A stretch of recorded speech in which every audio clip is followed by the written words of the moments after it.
I'm Mike Bernhardt for the Exascale Computing Project. And for today's episode of Let's Talk Exascale, I'm joined by Mike Haru from Sandia National Laboratories and Lois Kerfman-McInnes from Argonne National Laboratory.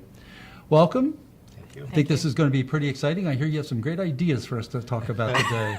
Absolutely, we do. Yeah, you become IDEAS compliant when you can use IDEAS in a sentence 2 times, one meaning the project and one meaning the normal meaning. Okay, well, there we are. So we're talking about the IDEAS project and IDEAS-ECP in particular, but why don't we start off by giving a little bit of background to what is IDEAS, where did it all come from, and a little bit of the history. Sure. Well, our project initially began in 2014 with funding from the Office of Science as a collaboration between researchers in advanced scientific computing and basic energy research in order to address challenges in software productivity and sustainability encountered in next generation applications in subsurface science. So that is, we're motivated to try to help our developers work together more productively and to develop software that enables them to tackle multi-scale, multi-physics challenges, which requires bringing together software developed by independent different teams. So we're working with the science community in order to come up with strategies for more effective collaboration through software. Okay. Yeah, I think the motivation for the project, I see 2 primary motivators. One is the introduction of highly concurrent node architectures, which that itself required and still requires major refactoring of algorithms and software. And so we have ahead of us and somewhat behind us a massive redo of our high-performance computing software base. And so any things that we can do to improve the productivity, improve the sustainability of the base is positive, just because of the massive undertaking we have right now. And we have a very large software base that the nation and the world depend upon for many, many things. And then the second is that there has been a blossoming of improved software practices and software tools. Software engineering is increasingly an engineering discipline where best practices are well known, and we need to tap into that. We often can't just take what the broader community is doing in terms of software engineering practices and just blindly adopt them. They often have to be adapted to our kind of environment, to scientists and the kind of exploratory software that we do, and adapt them before we adopt them. And we can also contribute back to the broader community because we work in some ways a very extreme software environment, and the experience we have can feed back into the broader software community. So those are the 2 main, from my perspective, the 2 main motivators. So we're taking it now from a project that greatly benefits HPC in general at the extreme scale, but very specifically targeting it toward exascale. Right. So how does this all fit within the ECP? Well, we collaborate across the entire ECP community.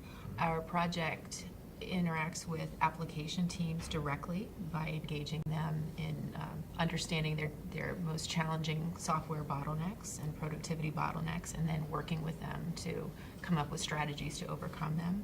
We also interact with the software technologies teams, which Mike can talk about more, where we're, again, trying to understand some of their challenges, but also learn from their extensive experience and good practices. Many of those teams are experts in developing widely used and sustainable software, and so we're trying to bring together capabilities and share experiences across that whole community.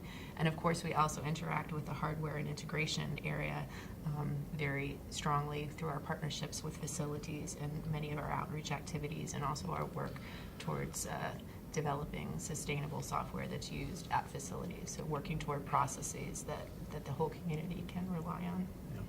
Right. So it is a function of the software technology focus area within the ECP.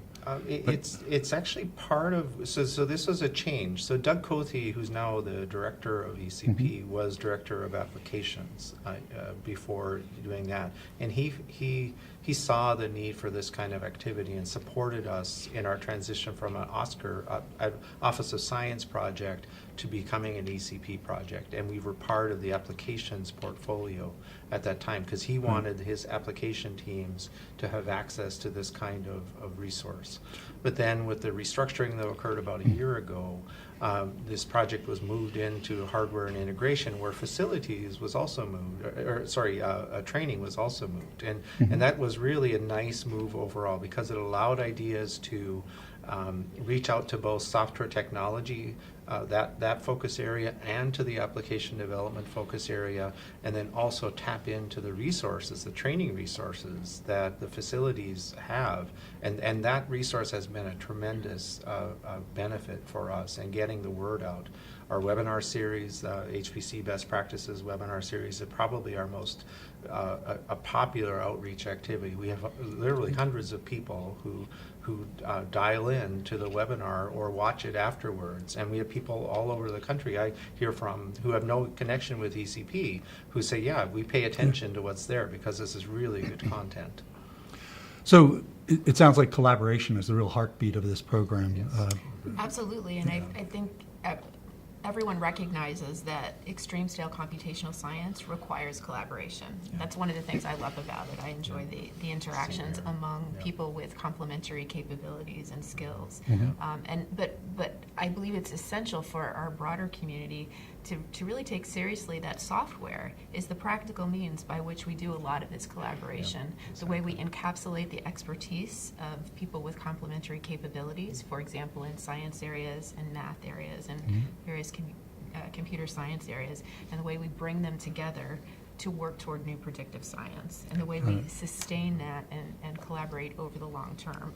So we really need to take seriously the ways in which we do our software to make that effective. Really well stated, Lois. Tell me a little bit then. Let's move into some of the accomplishments and the interactions that you have with the community. Well, we have a variety of activities ongoing.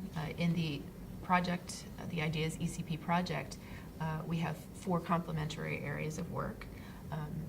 We do interviews with various ECP teams to understand their biggest productivity challenges and bottlenecks.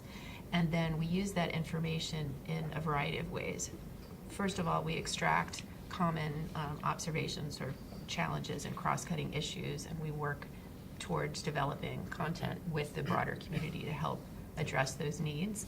And secondly, we pursue partnerships with a variety of teams on ways to overcome their challenges through productivity and sustainability planning. Mike can talk more about that. But before we launch into that in more detail, I'll just mention then the other areas of our work are developing content that's specifically addressing the needs of our computational science community. As Mike mentioned, we can't just use software practices from mainstream. Oftentimes we need to customize to the experiences for our developers in scientific computing. And then we also have a strong outreach component that incorporates not only webinars but also other avenues for outreach, including a site, an online portal for collaborating and sharing our information on better scientific software. Okay. So Mike might want to talk more about the productivity and sustainability planning. Right, yeah. So we have, we call it PSIP, Productivity and Sustainability Improvement Planning. Lots of words. That's why acronyms are useful in this area. But it's an iterative process, and it's our initial way of engaging with a software team. And we start with an interview using simple language. We don't want to assume that somebody has software engineering lingo in their vocabulary, because that's often, there are fuzzy terms that people tend to use, life cycle model and all that kind of stuff. So we try to avoid that. We just try to use plain language when we talk with a team. And we ask them to say, well, how do you get started? Creating a software product, a feature in your product. How do you get the idea? How do you take that idea and mold it and then do planning and then design and implementation and testing? We kind of walk them through that whole cycle. How do you bring it into the existing software base? And it's not meant to be exhaustive, but just a few pages of text notes that we take in this interview process. And then once we've gone through that, we have a sense of what might be some low-hanging fruit for improvement. Say a single practice that where they said, well, we'd like to change this, or it's obvious it might be a really good thing to change. Maybe it's unit testing. They really want to get unit testing in. And unit testing is a lightweight kind of testing where you can run a test really quickly and see if you broke something, your existing product, when you're writing a new feature. And so maybe they work on that, and then we take a step back and say, okay, you want to do that, but are there any impediments into in the way of getting to that? And then we work on that, and we set up a plan. We set up what we call a progress tracking card. So we baseline that so that you can see progress in a calculated way, and then we come through and make that change, and then we come back again and reiterate. We look at their sketch again and say, what's the next thing, or maybe we update it. And then we iterate. And this kind of process is an effective way, generally speaking, for incrementally improving what people are doing. Can you cite some specific examples? Well, we have worked with a variety of teams on PSIP planning. One exciting direction has been a partnership with the EXALT project led by Art Voter at Los Alamos, where we have worked with them to identify their biggest bottlenecks, which largely included testing and also their build environment. And so through a partnership with our team, we've worked to improve both their build processes and their testing using the PSIP methodology and whatnot. And now we're in a position where they're going to be continuing to expand beyond their initial achievements, including focusing on continuous integration testing. And this is an important area of new work that's in partnership with facilities and some working groups that span between facilities and software technology. So that's one concrete example where we have, I believe, strongly impacted their ability to do more effective science, and it's permeating, the impact is permeating the whole ECP project. So as I listen to how you're describing the efforts here with IDEAS-ECP, you really are interconnected with every single aspect of the project, the hardware and integration, software. You've got a multi-lab collaboration going on. I assume a number of universities and research organizations are involved.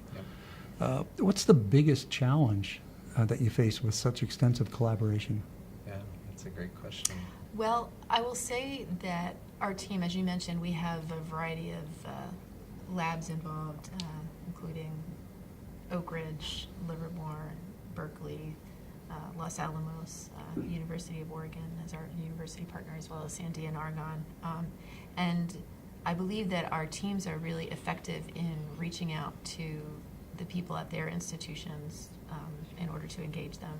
But one challenge we all face is not specifically a collaboration challenge, but it's a challenge of juggling the tension between investing in better software over the long term versus the pressure to have science achievements quickly and to publish papers quickly.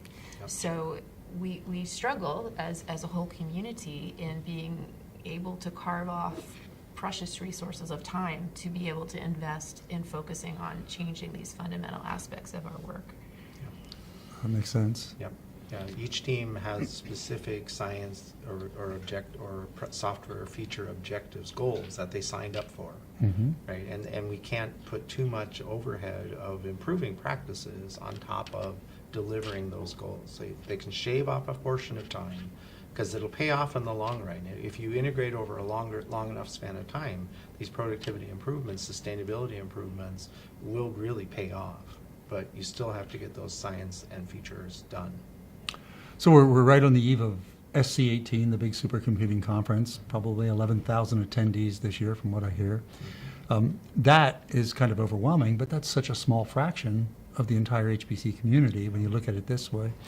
What message would you like to have folks walk away with when they listen to this audio or watch this video related to IDEAS-ECP?